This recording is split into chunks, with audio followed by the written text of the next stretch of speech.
네, 오늘 말씀은 창세기 8장입니다. 창세기 8장 대홍수 심판의 종결과 새로운 시작이라는 제목입니다. 새로운 시작, 지구 리셋 이런 표현도 쓰죠.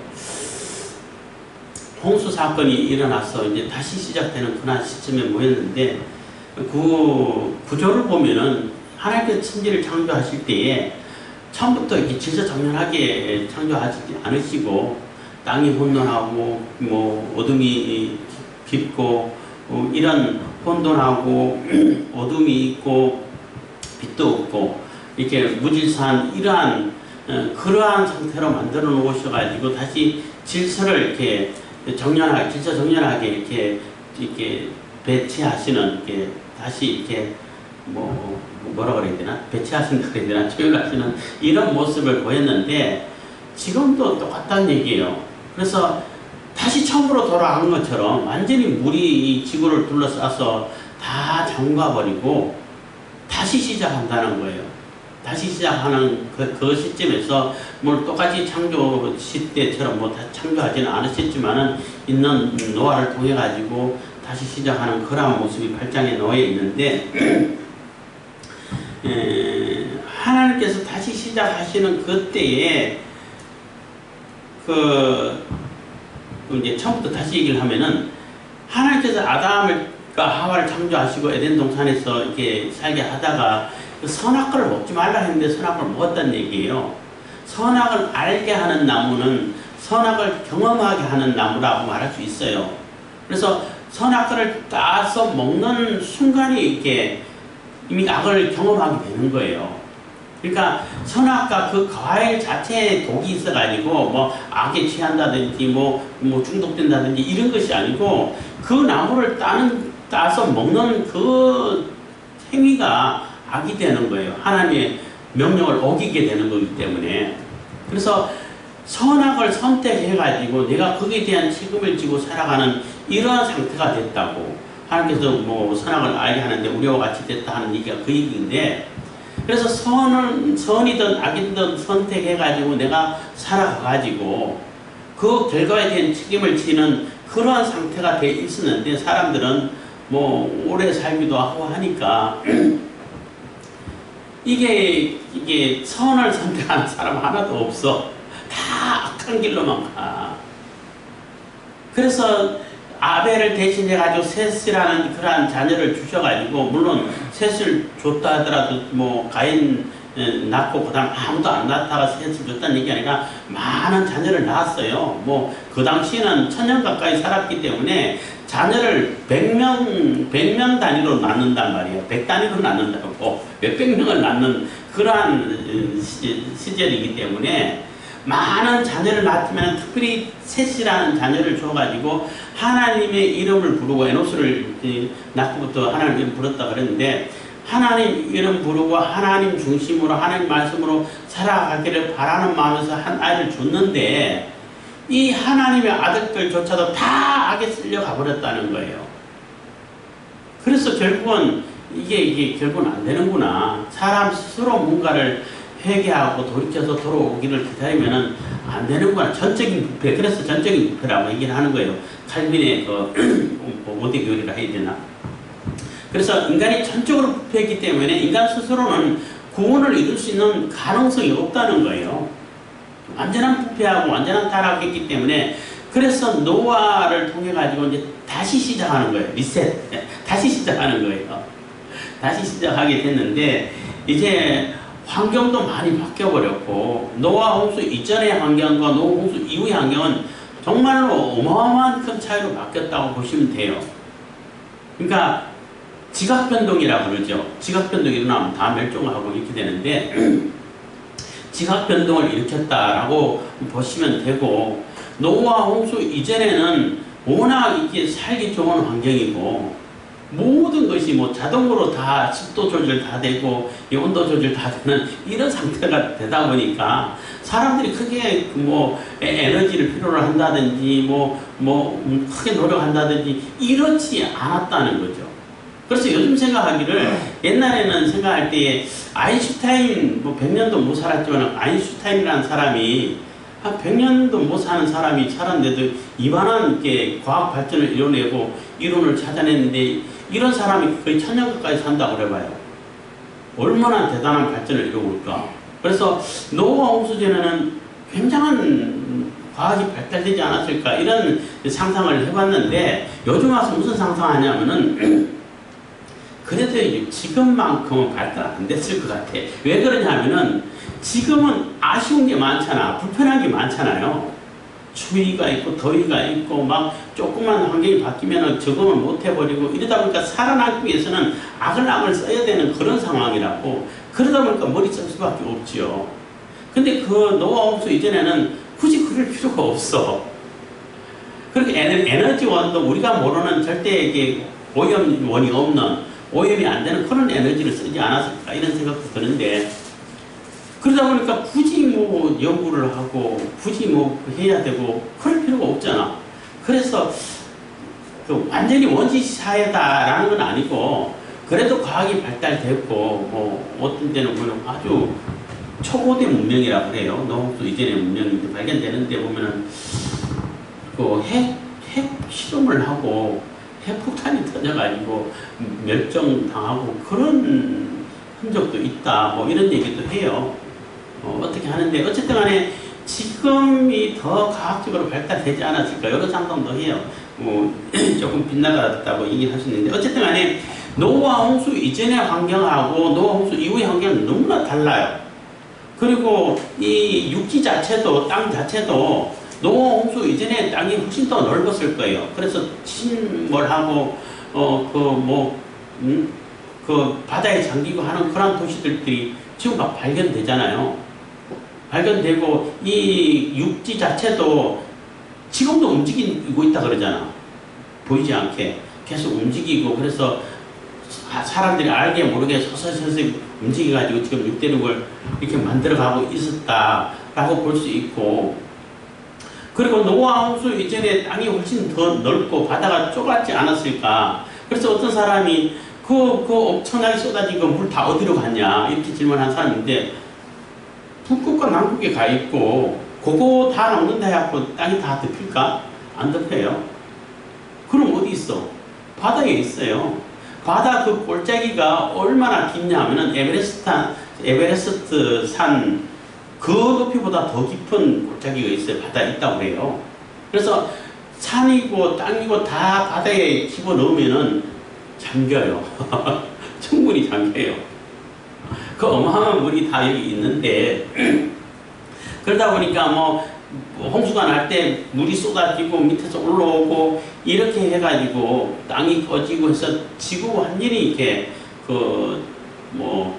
지각 변동이라고 그러죠. 그렇게 해가지고 뭐 대부분 다 멸절되고, 지금 우리가 쓰고 있는 화석연료도 이 엄청난 사람이라든지 공룡이라든지 짐승이라든지 그 한꺼번에 몰려가지고 어떤 지층에 박혀가지고 묻어져서 그냥 압축되고 일이 있다 보니까 그렇게 됐다 이런 얘기도 하고, 또 실질적으로는 일부는 또 뭐 알래스카라든지 이런데 거기 가지고 뭐 맘모스도 지금 발견됐잖아요. 실제로 그 고기 먹을 수 있어요. 그대로 급속 냉동이 돼가지고 그런 상태인데, 이게 노후와 홍수가 아니면은 이게 이해가 안 가는 것이 한두 가지 아니에요. 그래서 물층이 있을 때는 물이 이렇게 싸고 있으면 물이 빛을 굴절시킨다고 온상 역할을 한다고요. 그래서 습도 조절 자동으로 다 돼.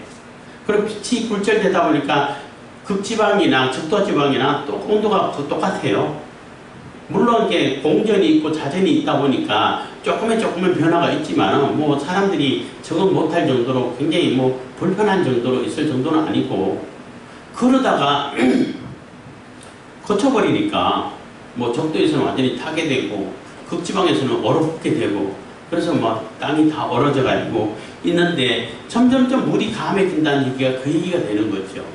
그리고 에덴 동산이 어디 있을까 해가지고 궁금해가지고 찾는 사람이었는데 결국 못 찾는다 해가지고 어떤 뭐 신학자들은, 자유주의 신학자들을 주로 얘기하는 것인데, 에덴 동산은 그냥 동화다 이렇게 얘기하는 사람이 있는데 그렇지는 않죠. 동화일 필요고, 동화는 안 되죠. 안 되는데 그 왜 못 찾나 하면은 노홍수 이전에 지각하고 지금 지각하고 너무나 달라요. 그래서 못 찾는 거예요. 하여튼 그렇게 생각을 가지시고 오늘 8장을 읽어가겠습니다. 1절입니다. 하나님이 노아와 그 함께 방주에 있는 모든 들짐승과 육축을 건념하사 바람으로 땅 위에 불게 하심에 물이 감하였고, 그래서 그 하나님이 노아와 그 함께 방주에 있는 모든 들짐승과 육축에게 건념했다는 얘기를 기억했다는 뜻이에요. 잊어버리지 않았다는 얘기예요. 늘 기억하고 있었다는 얘기예요.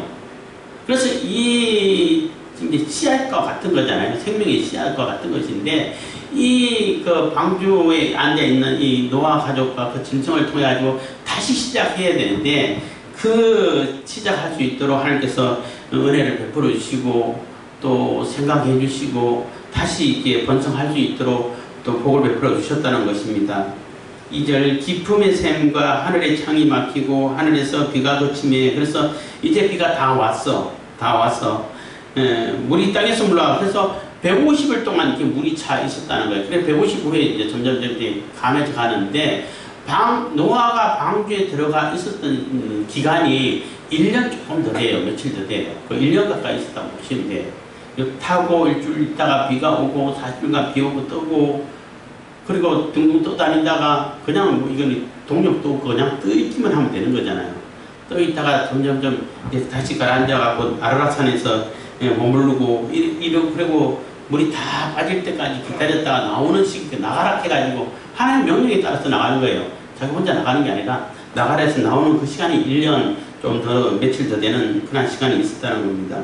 꽤 길죠. 방주 안에서 1년 동안 산다고 생각해 보세요.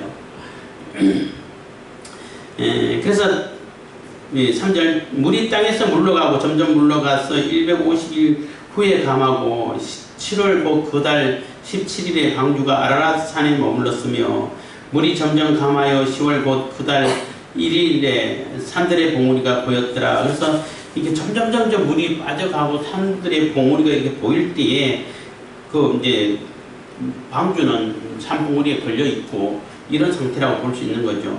40일을 지나서, 그래서 물이 막 아직 차 있는 상태에서 보낸 것이 아니라 이게 봉우리가 한두 개 보일 때 새를 날려 보냈다라고 보시면 될 것 같습니다. 40일을 지나서 노아가 그 방주에 지은 창을 열고 까마귀를 내어놓음에 까마귀가 물이 땅에서 마르기까지 날아 왕래하였더라. 그래서 처음에 까마귀를 내보냈죠. 그래서 뭐 이게 주로 이제 요 부문 가지고 설교 많이 하시는 분들이 까마귀 같은 신자, 비둘기 같은 신자 해가지고 까마귀를 아주 매도하는 경우가 많이 있는데, 또 그거는 이제 그 우화적인 해석이라고도 볼 수 있어요. 그 새를 연구하시는 분이 그런 얘기를 하더라고요. 그렇게 하면 까마귀 너무 억울하다. 너무 비둘기를 띄워준다. 그게 아니고 까마귀의 그 생물학적인 특성이 주로 산봉우리라든지 높은 데서 먹이를 잡고 이렇게 활동을 하고 그런다고 그래요. 물론 땅에도 내려앉겠지만은. 그리고 비둘기는 좀 낮은 곳, 골짜기라든지 낮은 곳에서 평지 같은 데서 주로 활동하고 이게 먹이 활동을 한다고 그래요. 그렇기 때문에 봉우리가 조금 보이는데 비둘기 내보내면 안 되죠. 까마귀를 내보내야지. 그래서 까마귀가 늘 날아다니면서 왕래를 했다 그러잖아. 왔다 갔다 다니기도 하고 방주에 왔다가 또 가기도 하고 했겠죠. 그런 상태에서, 그래서 까마귀를 먼저 내보낸 이유가 까마귀의 생물학적인 특성이 있어가지고 주로 산 등석이라든지 꼭대기로 주로 활동하는 새이기 때문에 그래서 먼저 내보냈다. 이렇게 설명하더라고요. 저도 그 설명이 맞는 것 같아.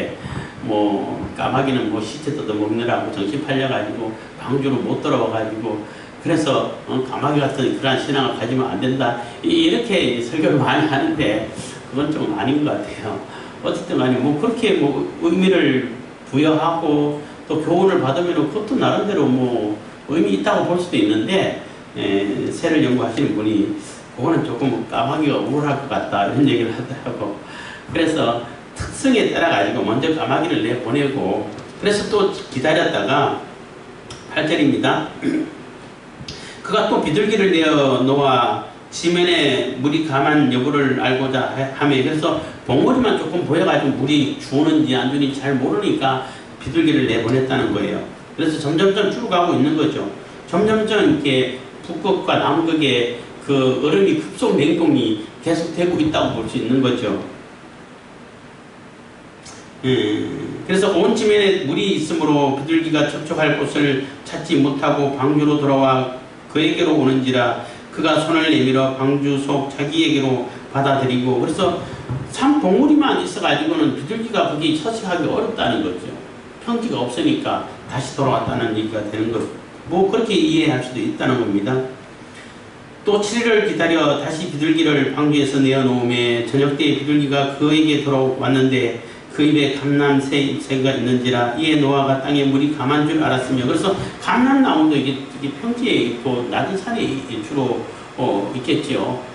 그러니까 거기에 세입자기를, 그것도 오래 묵은 게 아니고 세입자기를 떼왔으니까 얼마나 소망이 있냐는 거예요. 아, 이제는 새롭게 시작되는구나, 새로운 싹이구나, 새로운 씨앗이구나, 뭐 새싹이구나, 이렇게 이해가 되는 거죠. 교훈을 받을 수 있다는 겁니다. 그래서 비둘기가 그 감람 잎사귀를 밀고 왔기 때문에 이제는 뭐 땅까지, 평지까지 물이 감해졌구나 라고 이해를 할 수 있게 됐다는 겁니다. 또 7일을 기다려 비둘기를 내어놓음에 다시는 그에게로 돌아오지 아니하였더라. 그래서 비둘기는 또 비둘기대로 자기 삶으로 갔다는 것입니다. 600년에 홍수가 나서 601년이 되는 겁니다. 정월 곧 그달 1일에 지면에 물이 거친지라 노아가 방주 뚜껑을 제치고 본적 지면에 물이 거쳤더니, 그래서 물이 다 거치고 있다는 거예요. 그래서 뚜껑을 열고 벗지만 방주에서 나오지는 않았어요. 뭐 칠퍽칠퍽 할 수도 있고 또 두려울 수도 있고 어떻게 해야 될지도 모를 수도 있고 이런 상황이 되겠죠. 2월 27일에 땅이 말랐더라. 그래서 이게 꼭 1년 되는 시점입니다. 하나님이 노아에게 말씀하여 가라사대, 이제 하나님 명령이 떨어졌어요. 너는 네 아내와 네 아들들과 네 자부들로 더불어 방주에서 나오고 너와 함께한 모든 혈육 있는 생물 곧 새와 육축과 땅에 기는 모든 것을 다 끌어내라. 이것들이 땅에서 생육하고 땅에서 번성하리라 하시매, 노아가 그 아들들과 그 아내와 그 자부들과 함께 나왔고 땅 위의 동물 곧 모든 짐승과 모든 기는 것과 모든 새도 그 종류대로 방주에서 나왔더라. 그래서 다 나와서 종류대로 나와가지고 이제 세상에 퍼져나가고 번성을 하고 있다는 거죠. 뭐 노아 방주 얘기할 때마다 특히 아이들이 이제 주로 질문을 많이 했는데 그 공룡은 어떻게 됐어요? 진화론은 아예 그냥 그거는 너무나 이게 안 맞기 때문에 너무나 그 가설이 근거도 없고 과학적이지도 않고 뭐 증명할 만한 근거 하나도 없다고 그래요. 뭐 과학을 연구하시는 분들이 그 사람하고 공룡이 동시대에 살았다라는 얘기가 훨씬 증거가 많아요. 뭐 자주 말씀드린다마는 공룡 발자국하고 사람 발자국하고 조금 거의 발자국이기도 합니다만은 화석이 같이 발견됐어. 그거는 뭐 어떻게 해석을 해야 돼? 그리고 또 얼마 전에 유튜브 보다 보니까 또 새롭게 발견된 그 발자국이 사람 발자국이 있는데 공룡 발자국이 좀 나중에 밟아가지고 그때는 지역이었겠죠. 그 사람 발자국이 약간 찌그러지는 그런 모습 화석이 발견됐어요. 그럼 사람이 먼저 밟았다는 얘기잖아. 그리고 나중에 공룡이 밟았다는 얘기잖아요. 동시대에 살았던 얘기예요. 그리고 그때는 거인족도 있었고, 그리고 뭐 초고대 문명 해가지고 노홍수 이전에 그 뭐 점토라든지 뭐 이런 게 발견되면은 사람하고 공룡하고 막 싸우는 그림도 막 있고 거인족이죠.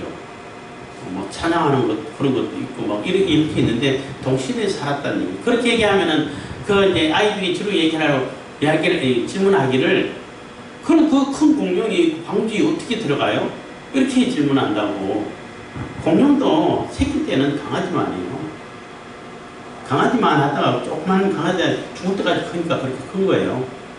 근데 공룡같이 그런 거대한 그 덩치를 가진 짐승이 노아 홍수 이후에 그 환경에 과연 적응할 수 있었을까? 대부분 적응 못하고 다 죽었을 것 같아. 조금씩 적응하다 말다 결국 멸종되지 않았을까? 이런 생각을 하게 되는 겁니다. 20절입니다. 노아가 여호와를 위하여 단을 쌓았고 모든 정결한 짐승 중에서와 모든 정결한 새 중에서 취하여 번제로 단에 드렸더니, 그래서 제사를 드리기 위해 가지고 암수 7마리를 이렇게 집어넣으라고 했죠. 그래서 처음 이렇게 나와가지고 시작한 것이 하나님께 예배하고 제사함으로부터 이 세상을 다시 시작하는 그런 모습을 보이는 거죠. 그래서 모든 것이 하나님 중심과 하나님께 나아가는 그런 모습이 구원의 백성, 구원된 사람들의 모습이라고 말할 수도 있습니다. 21절 여호와께서 그 향기를 흠양하시고 그 중심에 이르시되 내가 다시는 사람으로 인하여 땅을 저주하지 아니하리니 이는 사람의 마음에 계획하는 바가 어려서부터 악함이라 내가 전에 행한 것 같이 모든 생물을 멸하지 아니하리니. 그래서 하나님께서 그 제사를 받으시고 이렇게 약속을 해주는 것이 있는데, 이제는 다시는 사람 때문에 사람이 원인이 돼가지고 모든 생물을 다 멸해버리는 그런 심판은 안 하겠다는 얘기예요.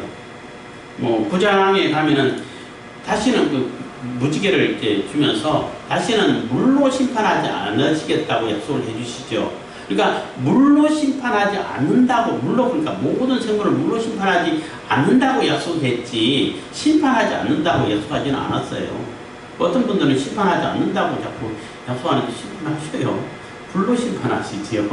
네? 심판하셔요.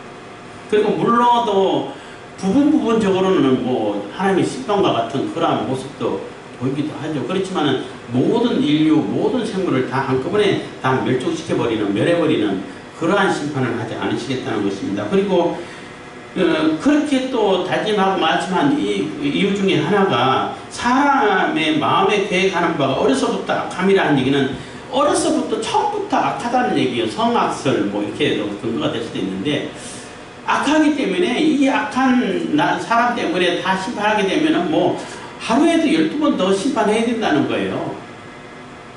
그러면 살아남을 존재가 없지요. 그래서 이제는 그렇게 심판하지 않으시겠다는 거예요. 그래서 구원의 언약의, 그러니까 구속의 역사를 이어가는데 언약의 약속, 하나님의 언약을 실천해가고 구원의 구속을 실천해가는 데 있어가지고 방법을 달리 하시겠다는 얘기가 되겠죠. 그래서 노아 홍수 이전까지는 사람들 스스로 뭔가 하나님께로 돌아오고 하나님의 백성이라고 셋의 후손을 세워가지고 그래도 하나님 중심으로 돌아오는 자가 있을까 하고 기다렸는데 아무도 없어. 특별히 노아는 하나님께서 은혜를 베풀어 주셔가지고 그래도 방주를 지키게 하셨지만은 아무도 없어. 그래서 그 방법으로는 도저히 인간 스스로는 해결이 안 된다는 얘기예요. 그래서 해결이 안 되기 때문에 하나님께서는 다른 방법, 은혜를 베풀어서 다른 방법으로 구원의 계획을 실천해 가시겠다는 얘기가 되는 거예요. 그래서 이제 아브라함을 택하시고 아브라함 후손을 해가지고 예수님을 통해 가지고 이제 완전한 구원을 이루는 그러한 계획을 이루었다고 말할 수 있는 것이죠. 22절 땅이 있을 동안에는 심음과 거둠과 추위와 더위와 여름과 겨울과 낮과 밤이 쉬지 아니하리라. 그래서 이 땅이 있는 동안에는 심음과 거둠, 심고 거두는 것은 그전에도 있었지만 거두고 추위와 더위라는 단어는 여기서 처음 나오는 거예요. 창세기에서는. 그전에는 추위와 더위가 없었다는 얘기예요. 그리고 바람이 부는 것도 태풍과 같은 그런 바람은 노아 홍수 이전에는 없었겠죠. 산들바람 정도는 있었겠지만. 그리고 여름과 겨울, 낮과 밤, 낮과 밤은 계속 있었고. 그래서 기온차가 워낙 심하게 나버리잖아요. 그러니까 노아 홍수 이전에는 기온차가 그렇게 별로 안 났기 때문에 그렇게 큰 바람이라든지 자동으로 습도 조절, 공기 조절 다 되기 때문에 사람이 너무나 살기 좋았는데 이제는 거쳐버리다 보니까 적도에서는 뜨겁고 극지방에는 완전히 차갑고 그렇게 기온차가 있다 보니까 이 기류가 흐름이 얼마나 급해지고 빠르게 되고 세지겠냐는 거예요. 그래서 결국 태풍도 생기고 하고 이제 빙하기를 설명할 때 그렇게 설명하더라고요. 그래서 노아 홍수 이후에 또 정착을 했지만 물론 노아 홍수 있을 때는 많이 가라앉고 변형이 됐지만 그 이후에도 화산 활동이 워낙 심해져가지고 전 세계적으로 화산 활동이 있어져가지고 화산 구름이 완전히 꽉 차버려가지고 빙하기가 왔다는 거죠. 그래서 빙하기의 조건이 바다는 뜨거워야 돼. 물이 끓고 하다 보니까 바다 뜨거워 수증기는 올라가는데 위에는 차가워야 돼. 그래서 그게 어떻게 가능하냐면 가능하대요. 그리고 실질적으로 1970년대인가 60년대인가 하여튼 그 미국의 어떤 그 주가 있는데 그게 화산이 좀 여러 화산이 터져가지고 그 화산재가 쌓여가지고 그때 그 주에서는 여름이 없었다고 말해요.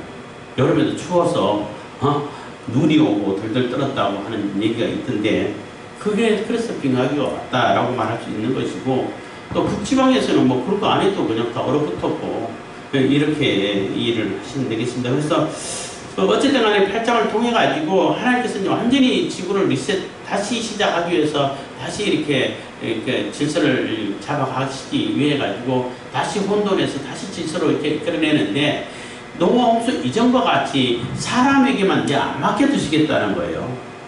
사람에게만 맡겨둬가지고는 되는 일이 없다는 거죠. 절대 그 사람은 구원받을 수 있는 가능성이 없다는 거예요. 그래서 다른 방법으로 구원의 계획을 실천해 가시겠다라고 하나님께서 그 의지를 나타내 보이신다라고 말할 수 있는 것입니다. 9장에서도 뭐 비슷한 얘기 나옵니다만 그렇기 때문에 하나님께서는 이제는 은혜를 베풀으셔가지고 그 은혜를 입은 자가 그 믿음을 얻은 자가 그 믿음을 가지고 은혜에 나올 때에 방주로 나오는 자가 구원받았던 것처럼 그래서 구원의 계획이 이루어지는 그래서 결국은 정령 죽으리라 한 그 말씀의 그 실천이 예수님께서 오셔가지고 예수님이 대신 죽으시고 우리가 살아나는 그러한 구원의 계획이 이루어졌다는 것입니다. 그래서 어쨌든 창세기 읽어가면서 초고대 문명, 노아 홍수 이전의 세계 우리가 상상해 볼 수 있는데 그래도 이런 근거를 가지고 상상을 하면 어느 정도 그 상상이 합리적이지 않을까 이런 생각이 들어요. 그렇기 때문에 우리가 이 노아 홍수 이전의 세계가 전혀 지금 세계하고 거의 비슷했다라고 생각할 필요는 없고 너무나 달랐고 환경도 달랐고 생활 습관도 달렸고 또 이렇게 사람들이 운영해가는 그런 모습도 다르고 에너지원 멀리 간다든지 하면 에너지원이 있어야 되니까 그런 거 쓰는 것도 지금까지 절실하지 않았고 또 에너지 자체도 굉장히 공유가 없는 완전히 친자연적인 그런 에너지원이 있지 않았을까 이런 상상을 해보는 것입니다. 그래서 어쨌든 하나님께서는 그 구속의 언약, 구원의 언약을 절대 포기하지 않으시고 끝까지 이어가신다는 거예요. 그래서 사람에게 기회를 줬다가 안 되니까 다 엎어버리고 새로 이제 노아를 통해 가지고 시작해 가는 그런 모습을 이제 8장에서 보게 된 것입니다. 기도하겠습니다. 사랑해 주신 감사합니다. 이 시간에도 은혜와 복을 베푸시는 감사드립니다.